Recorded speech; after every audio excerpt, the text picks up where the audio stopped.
Millions of people dream about writing a book every year. After all, it's said that everybody's got a book in them.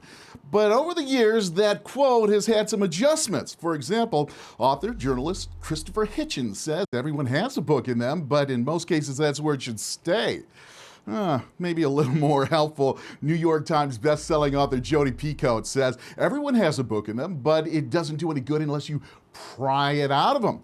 Our guest, Ron Naski, is part of the up-and-coming dynamic duo writing team from Detroit called the Naski Brothers. Ron was a longtime educator who, with his brother Thomas, self-published their first book. Now they're working on their second. So whether you're just dreaming about the romantic life of being an author or you're trying to pry out your first book, Ron says if he can do it, you can do it too. His first book is called Lost at the Lake.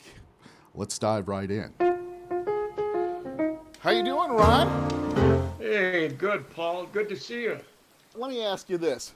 Is the uphill battle you had giving me an education what made you quit teaching? Yeah. Well, I'll tell you, I taught creative writing too. And when students would be turning in stories, I always thought, this one is really good, or this one is really, and when I was making judgments about writing, I thought to myself, I would love to do this. I really would. There's so many people that work in businesses together with their family, and it tears them apart. But this seems to bring you and your brother Thomas, or Tom Naski, together. It did. It did. When we were writing, we met every day, and it was either at his house or my house.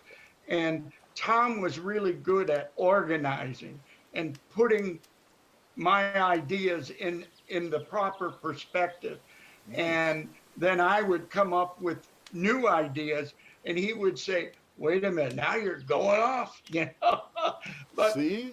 It was an interesting collaboration, working together. And when we came up with the characters, and I'm sure as you read the book, you'll see a lot of references to Detroit. And there are people that I knew growing up in the city of Detroit. And I tried to incorporate my experiences in the city along with the ideas in the book. You are a guy who, when it comes down to taking care of business, you have not forgotten where you came from. And that's the Motor City, right? Amen. That to me, that's really important. And growing up in the city, I lived really close to Van Dyke and 8 Mile Road at that point. And I lived on a street called Packard. And my dad at one point was a foreman at Packard Motor Company. And so it was something that I always latched onto in thinking about what I want to write about. I wanted to write about my city and things that would happen in my city. And hopefully I did that with Lost at the Lake. Put your hand on a person's back and say, this is what I want you to know, because me and my brother have written our first book. We got a second one on the way, and we have self-published it. We've done some things that other people have never done, but they've all dreamed about it. Here's what I want you to know if you're thinking about becoming an author and writing a book. Go. I would say, number one, write what you know. Don't try to write something that you have no experience with at all. Now, that doesn't mean you have had to experience it, but then you need to do a lot of research. And I have friends that are writing stuff of a historical nature, and that's okay, as long as you're willing to do all the research. But I would say to anyone who has an idea to write what you know and make it come to life. And is part of making it come to life self-publishing? Because it's pretty hard to get a major publishing house or any publishing house to pick up on a first-time author, right? Oh, Tom and I worked for 2 years contacting major publishing companies, and we were beating our head against the wall.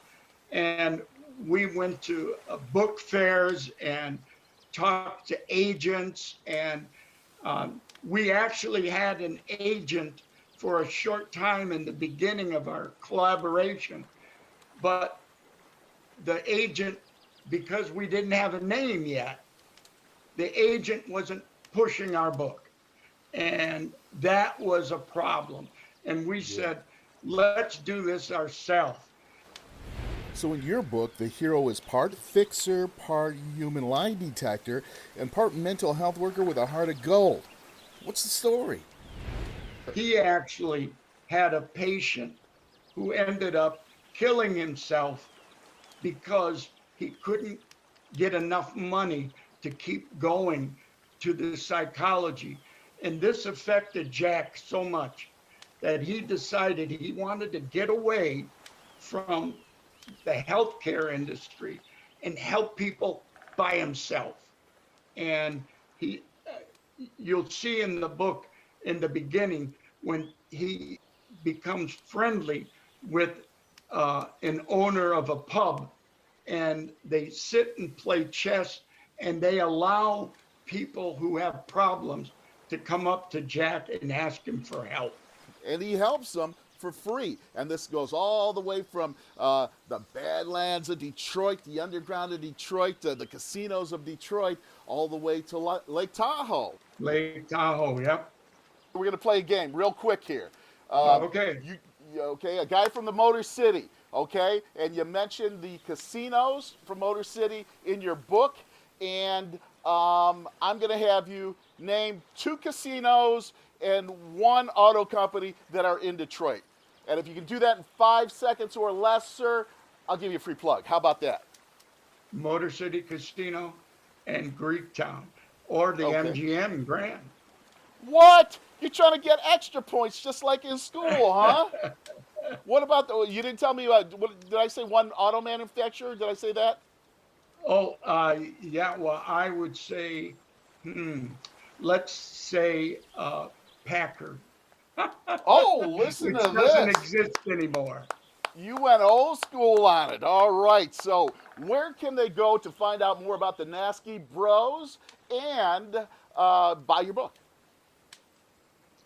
You can either go to Amazon.com or NaskiBros.com. NaskiBros.com. From the writing team, Ron and Tom Naski, Lost at the Lake. It's really a fantastic find. You're watching America's Top Experts.